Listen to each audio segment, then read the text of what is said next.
হয়, বান পৰিস্থিতিয়ে কিছু পৰিমাণে উপশম পোৱাৰ পথত অগ্ৰসৰ হৈছে যে বান কিছু শুকাইছে যদিও পানী শুকাইছে যদিও কিন্তু বন্যাত্মৰ সমস্যা সমাধান হোৱা নাই। এতিয়াও বহু পৰিয়াল আশ্ৰয় শিবিৰ নতুবা পথত তম্বু তৰি তেখেতসকলে চালি দি থাকিবলৈ চেষ্টা কৰিছে আৰু প্ৰকৃততে তেখেতসকলে চৰকাৰী সাহায্য পাইছে নাই বা কেনেধৰণৰ সহায় সহযোগ পাইছে তাক জানিবলৈ চেষ্টা কৰিম। কিন্তু এই মুহূৰ্তত আহি উপস্থিত হৈছোঁ গহপুৰৰ দেওলহাচি অঞ্চলত। ইয়াত এখন চাহ বাগানৰ পৰিৱেশ দেখুৱাইছে। এই মুহূৰ্তত পানীৰ তলত আছে এতিয়াও চাহ বাগানখন, যথেষ্ট পৰিমাণে ক্ষতি কৰিছে চাহ বাগানখন। এয়া এটা নমুনা দেখুৱাইছোঁ। এই মুহূৰ্তত আৰু পৰিয়ালটো কাষলৈ আহিছোঁ।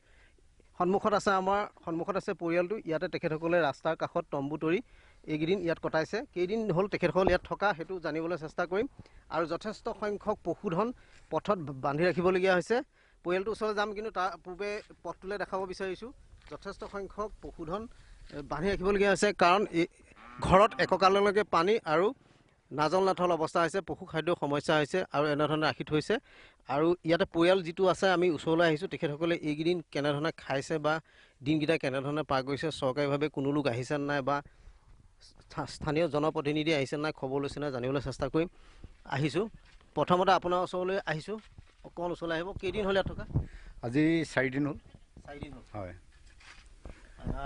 বান সাহায্য পাইছে নাই? বান সাহায্য আজিলৈকে পোৱা নাই আৰু কোনো চৰকাৰৰ বিষয়ে কোনো বিধায়ক বা কোনো দলীয় প্ৰতিনিধি কোনো অহা নাই। পানী বঢ়া 4 দিন হ'ল। ঘৰত আপোনাৰ এককালকৈ পানী, ঘৰত গৰু গাই বান্ধিব নোৱাৰোঁ। আমি ওলাই আহিছোঁ চবেই, আৰু ইয়াতো আমি ইয়াত আহি আছোঁহি। ইয়াত কেইটা পৰিয়াল আছে? ইয়াত 2টা পৰিয়াল আছে। এইকেইদিন কি খাই আছে? এইকেইদিন মানে আছিলে নিজৰ খোৱাগিৰ আৰু কিবা কিবি, কোনোবাই মাছ মাৰি খাই আছে, কোনোবাই কিবা এটা কৰি খাই আছে। কিন্তু চৰকাৰ প্ৰতিনিধি আজিলৈকে কোনো অহা নাই। পঞ্চায়ত প্ৰতিনিধিও অহা নাই কোনো। এতিয়ালৈকে এমুঠি চাউল পোৱা নাই? চাউল পোৱা নাই আজিলৈকে। আজি পানীটো অলপ শুকাইছে, আজি দিব বুলি কোৱা শুনিছোঁ, কিন্তু দিবনে নিদিয়ে সেইটো নাজানো। কিন্তু এতিয়ালৈকে পোৱা নাই। আৰু ক্ষয় ক্ষতি কি হৈছে? ক্ষয় ক্ষতি হৈছে আপোনাৰ কিছুমান বড়ো খেতি ধান আছিলে, আহু ধান আছিলে, সেইবিলাক ক্ষতি নষ্ট হৈছে। আৰু যিহেতু ব্ৰহ্মপুত্ৰ এইটো উভতনি পানী, আপোনালোকৰ বানপানী হয়, এইটো উভতনি পানী, ব্ৰহ্মপুত্ৰ পানী। গাঁওখনত কিমান মানুহ ক্ষতি হৈ আছে এতিয়া? কিমান ইয়াত প্ৰায় আছে, ইয়াত 4-5খন গাঁও আছে এইটো জয়পুৰ সমষ্টি এলেকাটোত। মানে মেক্সিমাম 600 মানুহ আছে। 600 মানুহ মানে বৰ্তমান এতিয়া গোটেই মানে ফ্লাপ হৈ আছে। আৰু অন্ততঃ মানে কি, আমাৰ যিখিনি এতিয়া গৰু যিটো পক্ষীফুলন বুলি কয়, আমাক চৰকাৰে পক্ষীফুলনৰ কাৰণেও আমাক মানে কি এটিঙো মানে কি এতিয়ালৈকে আমাক একো পোৱাই নাই। আৰু এতিয়াতো আপোনালোকে সকলো দেখিছে, ঘাঁহ চাহ কোনো একোৱেই নাইকিয়া হৈ গৈছে। গতিকে মানুহটোতো মুস্কিল হৈছেই, আৰু লগতে আমাৰ গৰু ছাগলী যিখিনি আছে সকলো বৰ্তমান আৰু মানে অৱস্থা নাইকিয়া হৈছে। আৰু আমি ইয়াৰ পৰা জয়পুৰৰ পৰা আমি এটা আহ্বান কৰিছোঁ চৰকাৰৰ প্ৰতিনিধিলে, আমাৰ পঞ্চায়ত প্ৰতিনিধিলে, আপোনালোকে আমাৰ জয়পুৰ যিখিনি মানুহ এতিয়ালৈকে বৰ্তমান গোটেই ঘৰ ফ্লাপ হৈ আছে, সকলো ঘৰত আহি কিনে আপোনালোকে খবৰ এটা লওক। অন্ততঃ আমাক এই দুখীয়া মানুহখিনিক অকণমান সকাহ দিয়ক।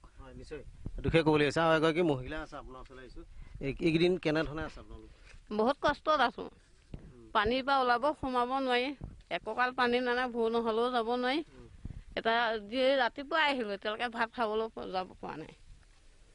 নিশ্চয় এটা দুখজনক অৱস্থা আমি যিহেতু দেখুৱাইছোঁ, প্ৰাগ নিউজৰ দৰ্শকে জানিবলৈ পাইছে যে এটা দুখজনক অৱস্থাত তেখেতসকল থাকিবলগীয়া হৈছে। পৰিয়ালটো আমি মনৰ ভাৱ ল'লোঁ। সন্মুখত যিখন গাঁও আছে তাত এককাললৈকে পানী এতিয়াও আছে, কিন্তু পানী শুকাইছে, কিন্তু সম্পূৰ্ণ উপশম হোৱাৰ কাৰণে কেইদিনমান ৰ'ব লাগিব। কিন্তু তাৰ আগত তেখেতসকলে যি সাহায্য, চৰকাৰী যি সাহায্য এমুঠি পাব লাগিছিলে, সেয়া নাই পোৱা বুলি তেওঁলোকে অভিযোগ কৰিছে। আৰু ই যথেষ্ট গুৰুত্বপূৰ্ণ বিষয়, যিহেতু দুৰ্গতসকলক সহায়ৰ বাবে এই সময়ত অন্ততঃ চৰকাৰীভাৱে যি লোক আহিব লাগে, পঞ্চায়ত প্ৰতিনিধিবৰ্গসকলে হওক, সহায়ৰ হাত আগবঢ়াব লাগে, কিন্তু তেখেতসকলে এতিয়ালৈকে আগবঢ়োৱা নাই।